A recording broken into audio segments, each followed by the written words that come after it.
அவமானத்திற்கு 2 குணங்கள் உண்டு. கோழையை தற்கொலை செய்ய வைக்கின்றது, வீரனை வாழ்ந்து காட்ட வைக்கின்றது. அவமானம் என்பது ஒருவரின் வாழ்க்கையில் ஏற்படும் ஒரு நெருப்பு ஆறு. அதில் விழுந்து சாம்பலாவதா அல்லது அந்த நெருப்பை கொண்டு தன்னுள் இருக்கும் சக்தியை சுடர்விடச் செய்வதா என்பது அந்த மனிதனின் மன உறுதியை பற்றியது. அவமானம் என்பது ஒரு கூர்மையான கத்தியை போன்றது. அதை நாம் எப்படி கையாள்கிறோம் என்பதை பொறுத்தே அதன் விளைவும் அமையும். ஒரு கோழைக்கு அவமானம் என்பது ஒரு முற்றுப்புள்ளி. பிறர் தன்னை என்ன நினைப்பார்கள், உலகம் தன்னை எப்படி பார்க்கும் என்ற வெளிப்புற கருத்துக்களுக்கு அதிக முக்கியத்துவம் கொடுப்பவன் தற்காலிகமான அவமானத்தைக் கண்டு நிலை குலைந்து போகிறான். தோல்வி அல்லது அவமானத்தை எதிர்கொள்ளத் திராணியின்றி அதிலிருந்து தப்பிக்க மரணத்தை கூட தேர்ந்தெடுக்கிறான். பிரச்சனையை தீர்ப்பதை விட அந்த சூழலிலிருந்து விலகிச் செல்வதே எளிது என்று நினைத்து தன் வாழ்வின் உன்னதமான வாய்ப்புகளை தானே அழித்துக் கொள்கிறான். ஆனால் ஒரு வீரனோ தான் சந்திக்கும் அவமானத்தை ஒரு பாடமாக பார்க்கிறான். அவமானப்படும்போது அடையும் வலி அவனை முடக்கி போடுவதில்லை, மாறாக அவனுக்குள் அது ஒரு நெருப்பை மூட்டுகிறது. இன்று என்னை இகழ்ந்தவர்கள் நாளை என்னை புகழும் அளவிற்கு நான் உயர்ந்து காட்ட வேண்டும் என்ற வைராக்கியத்தை அவன் தனக்குள் விதைத்துக் கொள்கிறான். அவமானம் அவனை விமர்சிக்கவில்லை, மாறாக அவனை பட்டை தீட்டுகிறது. தான் செய்த தவறை திருத்திக் கொண்டு திறமையை வளர்த்து கொண்டு சமூகத்தின் பார்வையை தன் செயல்களால் மாற்றுகிறான். சமூகத்தின் பேச்சுக்கு பதில் பேச்சாக அல்லாமல் தன் வெற்றியின் மூலம் மௌனமான பதிலை அளிக்கிறான். அவமானம் அவனுக்கு ஒரு உந்து சக்தியாக மாறுகிறது. அவமானம் உங்களை வீழ்த்தும் சுவராக உங்களுக்கு தோன்றினால் நீங்கள் ஒரே இடத்தில் முடங்கி போகலாம். அதுவே நீங்கள் மேலே ஏறிச் செல்லும் படிக்கட்டாக உங்களுக்கு தோன்றினால் நீங்கள் ஒரு வரலாறாக மாறலாம். வீரன் அவமானத்தைக் கண்டு துவண்டு போவதில்லை, அதை தனது வெற்றி பயணத்திற்கான முதலீடாக மாற்றுகிறான். அவமானம் உங்களுக்கு வலிக்கிறது என்றால் நீங்கள் இன்னும் வளர வேண்டும் என்று அர்த்தம். அந்த வலியை வலிமையாக மாற்றுவதே உண்மையான வீரனின் அடையாளம். முடியாது என்பது வெறும் மூட நம்பிக்கை. அது உன்னுடைய சிறகுகளை முடக்கும் ஒரு விலங்கு. முடியுமா என்று உன்னையே நீ கேள்வி கேட்பது உன் திறமை மீதான அவநம்பிக்கை. அது உன் முன்னேற்றத்தின் வேகத்தை குறைக்கும் தடைக்கல். ஆனால் முடியும் என்று நீ உரக்கச் சொல்வதுதான் உன் தன்னம்பிக்கை. அதுவே நீ தடைகளை உடைத்து சிகரம் தொடுவதற்கான முதல் ஆயுதம். முடியாது என்று சொல்லும் காலம் முடிந்துவிட்டது. முடியுமா என்று தயங்கும் நிலைதான் இதுவரை உன்னை தேக்கி வைத்துவிட்டது. உனக்குள் இருக்கும் நெருப்பை அடையாளம் கண்டு என்னால் முடியும் என்று துணிந்து எழு. தோல்விகள் உன்னை சூழ்ந்தாலும் உன் தன்னம்பிக்கை எனும் கேடயம் உன்னை வெற்றியை நோக்கி அழைத்துச் செல்லும். முடியாது என்பது சோம்பேறிகளின் தாரக மந்திரம். முடியுமா என்பது பயந்தவர்களின் கேள்விக்குறி. முடியும் என்பது வெற்றியாளர்களின் விடியல். உன் இலக்கை நீயே தீர்மானி. முடியும் என்ற ஒற்றைச் சொல்லால் இந்த உலகையே வென்று காட்டு. உங்களுக்கு நிம்மதி வேண்டுமா? அப்படியானால் உங்கள் விரோதிகளை நேசியுங்கள். உங்களை சபிப்பவர்களை ஆசீர்வதியுங்கள். உங்களை பகைக்கிறவர்களுக்கும் நன்மை செய்யுங்கள். நிம்மதி என்பது புற உலகில் தேடும் பொருளல்ல, அது உங்கள் உள்ளத்தின் ஆழத்தில் நீங்கள் விதைக்கும் அமைதி. விரோதம் என்பது ஒரு கசப்பான சுமை. அதை சுமந்து செல்வது உங்களைத்தான் வருத்தும். அவர்களை நேசிப்பது என்பது அவர்களை பாராட்டுவதல்ல, மாறாக அவர்கள் உங்கள் அமைதியை குலைக்க அனுமதிக்காமல் உங்கள் மனதை எதிர்மறை எண்ணங்களிலிருந்து விடுவிப்பதாகும். வெறுப்பை அன்பால் வெல்லும் போது கிடைக்கும் அந்த வெற்றியின் சுவை தனித்துவமானது. உங்களை சபிப்பவர்களை ஆசீர்வதியுங்கள். சபிக்கிறவர்கள் தங்கள் அறியாமையாலும் வன்மத்தாலும் பேசுகிறார்கள். அவர்களின் சொற்களுக்கு உங்கள் மனதில் இடம் தராதீர்கள். மாறாக அவர்கள் நல்லறிவு பெற்று திருந்த வேண்டும் என்று மனதார நினைப்பது உங்களை அவர்களின் நிலைக்கு தரம் தாழ்த்தாமல் உயர்ந்த மனிதனாக நிலைநிறுத்தும். உங்களை பகைக்கிறவர்களுக்கும் நன்மை செய்யுங்கள். ஒரு செயலுக்கு பதில் செயல் செய்வது பொதுவான நீதி. ஆனால் தீமைக்கு ஈடாக நன்மையைச் செய்வதுதான் மகத்துவமான குணம். பகைவர்களுக்கும் உங்களால் இயன்ற உதவியை செய்யும்போது நீங்கள் அவர்களுக்கு பாடம் புகட்டுகிறீர்கள். உங்களின் இந்த பெருந்தன்மை அவர்களின் வன்மத்தை வேரோடு அறுத்து அவர்களை தலைகுனியச் செய்யும். வெறுப்பால் வெறுப்பை நீக்க முடியாது, அன்பால் மட்டுமே அதை வெல்ல முடியும். உங்களை சுற்றி நடக்கும் எதிர்மறை நிகழ்வுகள் உங்களை பாதிக்காதவரை நீங்கள் நிம்மதியான மனிதன். பிறரின் செயல்களை மாற்ற உங்களால் முடியாது. ஆனால் அந்த செயல்களுக்கு நீங்கள் தரும் எதிர்வினையை மாற்றினால் உங்கள் நிம்மதி என்றும் நிலைத்திருக்கும். உன்னை படைத்தவனுக்கு தெரியும் உன்னால் எவ்வளவு பாரம் சுமக்க முடியும் என்று. ஒருபோதும் மனம் தளராதே. உன் வாழ்க்கையின் ஒவ்வொரு பாரத்தையும் சவால்களையும் தீர்மானித்தது உன்னை படைத்தவன் மட்டுமே. உன் தோள்களின் வலிமையும் உனது மனதின் தாங்கும் திறனும் அவனுக்கு தெளிவாகத் தெரியும். உன்னால் தாங்க முடியாத எதையும் அவன் உன்மீது சுமத்த மாட்டான். எனவே சோதனைகள் வரும்போது துவண்டு போய்விடாதே. நீ வீழ்ந்துவிடக் கூடாதென்பதற்காகவே அந்தச் சுமைகளை கடக்கும் ஆற்றலையும் உனக்குள் அவன் பதித்து வைத்திருக்கிறான். வாழ்க்கையில் சில நேரங்களில் பாரங்கள் அதிகமாகத் தெரியலாம். ஆனால் நினைவில் கொள், வைரமாக மாற வேண்டுமானால் நிலக்கரி அதிக அழுத்தத்தை சுமந்துதான் ஆக வேண்டும். உன்னை படைத்தவன் உனக்கு தகுதியான சுமையைத்தான் கொடுத்திருக்கிறான். இது உன்னை சோதிக்க அல்ல, உன் முழு திறமையையும் வெளிக்கொண்டு வர. மனம் தளராதே. நீ கடந்து வந்த பாதையை விட அடையப்போகும் சிகரம் உனக்காக காத்திருக்கிறது. இயலாமை தோன்றும் தருணங்களில் உன்னை தாங்கி நிற்கும் அந்த பேரருளை நினைவுகூறு. உன் எல்லை எதுவென உனக்கு தெரியாமல் இருக்கலாம், ஆனால் உன்னை உருவாக்கியவனுக்கு தெரியும். ஒவ்வொரு துயரத்தின் பின்னாலும் ஒரு விடியல் ஒளிந்திருக்கிறது. உனது பொறுமைதான் உன் மிகப்பெரிய பலம். உன்னால் சுமக்க முடியும் என்பதால் மட்டுமே அந்த பொறுப்பு உன்னிடம் ஒப்படைக்கப்பட்டிருக்கிறது. நம்பிக்கையுடன் நடைபோடு.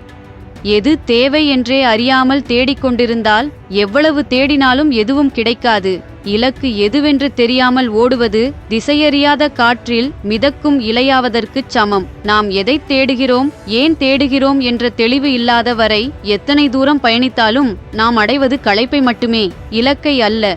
தேடல் என்பது வெறும் செயல் அல்ல, அது உனது மனதின் ஆழத்திலிருந்து பிறக்கும் ஒரு தீர்மானம். உன் தேவை என்னவென்று நீ கண்டறிந்துவிட்டால் அந்த நொடியே உனது தேடல் பயணமாக மாறிவிடும். வாழ்க்கையில் பலர் ஏன் தோல்வியடைகிறார்கள் தெரியுமா? அவர்கள் எங்கு செல்ல வேண்டும் என்பதில் தெளிவில்லாமல் மற்றவர்கள் செல்லும் பாதையையே தேடிக்கொண்டிருக்கிறார்கள். நீ தேடுவது நிம்மதியா, வெற்றியின் உச்சமா, அல்லது உனக்கான அடையாளமா?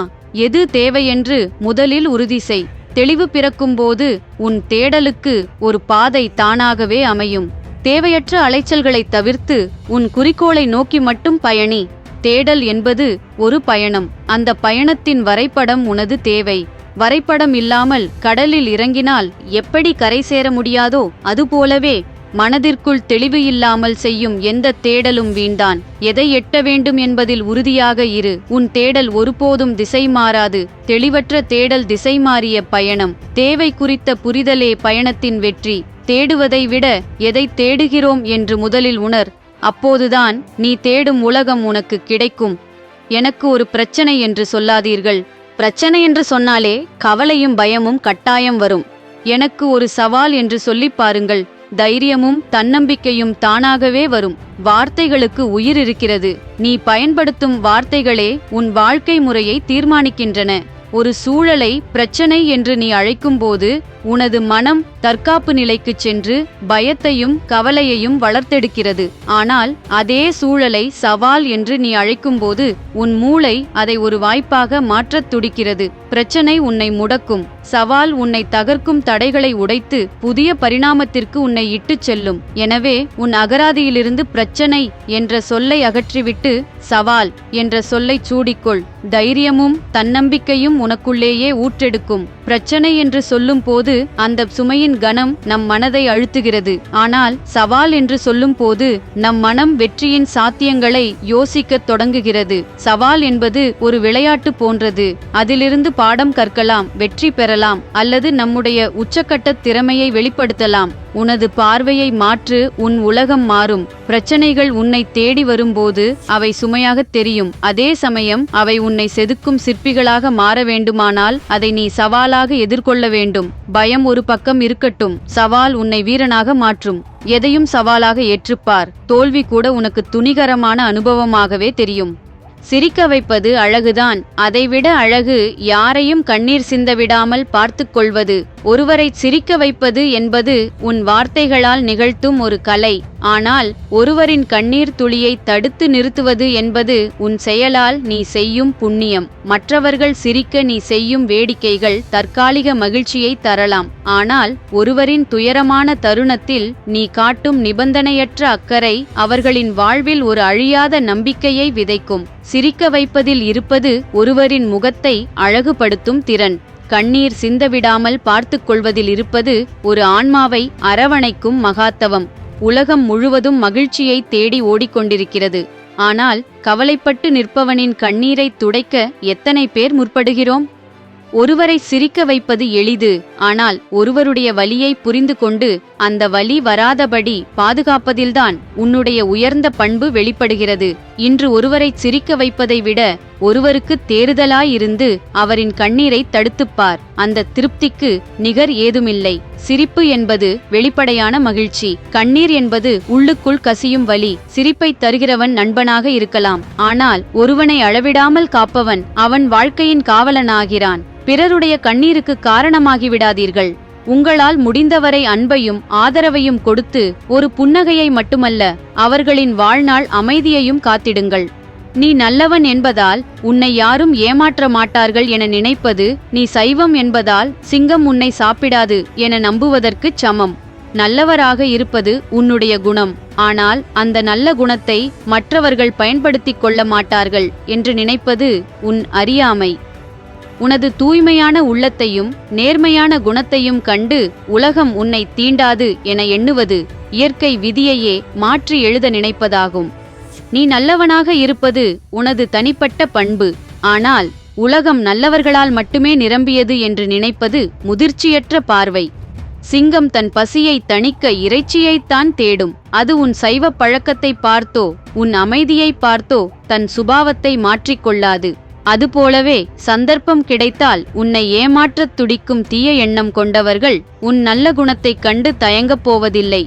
நல்லவராக இருப்பது அவசியம், ஆனால் யதார்த்தமானவராக இருப்பதும் மிக முக்கியம். உன் நல்ல குணத்தை போற்று, ஆனால் அந்த நல்ல குணத்தை பலவீனமாக பயன்படுத்திக் கொள்ளும் நபர்களிடம் எச்சரிக்கையாக இரு. நீ சைவம் என்பதால் சிங்கம் உன்னை விட்டுவிடாது.